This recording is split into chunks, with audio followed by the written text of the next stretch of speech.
Our Monday afternoon was pretty nice with a lot of sunshine. The morning was very cold with lows in the teens and 20s, but thanks to that sunshine, we did have high temperatures in the upper 40s to lower 50s for today.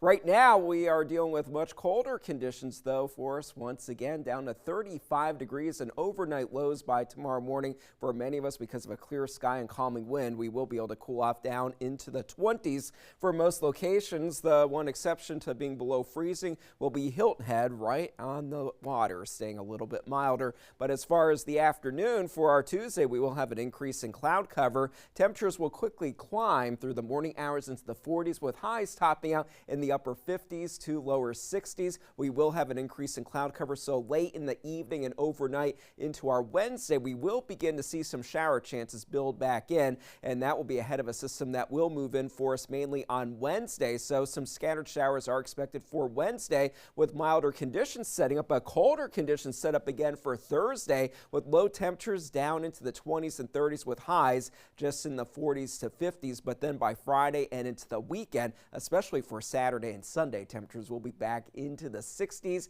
and it will be a dry, pleasant weekend for us for the first time in several weeks. So definitely a nice break for us on the horizon. High pressure down to the southwest is promoting that flow from the north, setting us up for a clear and cold night across the region. But as that high steers in a little bit extra warmer and more humid air, we will see those temperatures climb ahead of the system that is organizing over North Texas and Oklahoma. That will come across the southeastern U.S. and pick up more of that moisture from the Gulf, and that will lead to those scattered showers for us on Wednesday. For the most part, starting out in the first hours of the morning, fairly dry, but then by 9 and 10 o'clock, scattered showers will start to work their way into the region. Temperatures still in the 40s and 50s for some inland spots, but perhaps into the 60s for a few more coastal locations. But then that rain becomes more widespread going into the afternoon hours and into the early evening. And there's a chance that some of it will be fairly heavy for us, especially into the 6 and 7 o'clock hour for the low country that would be moving from the south to the north. So a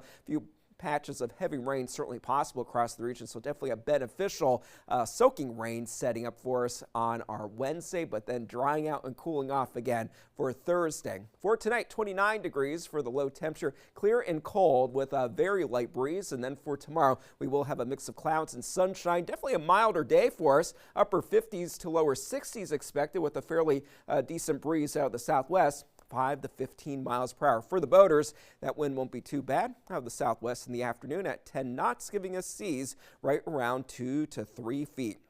As far as the next few days, we will have those changes as far as the showers coming in for us late Tuesday and into Wednesday. Not too bad temperature-wise, but then much cooler for our Thursday, starting out the day in the 40s, but cooling off into the 30s for Friday morning. But that will be the beginning of a warming trend by the afternoon hours, upper 50s to lower 60s. The 60s definitely back for most of us on Saturday and Sunday with lots of sunshine. But then Monday, Tuesday, another system moves in, and that will bring us a chance for a few more showers. Yeah, this has been our coldest, bone-chilling weather this season. It certainly has been. It's been one of our coldest winters and snowier winters in quite some time. Things are looking up. Yep.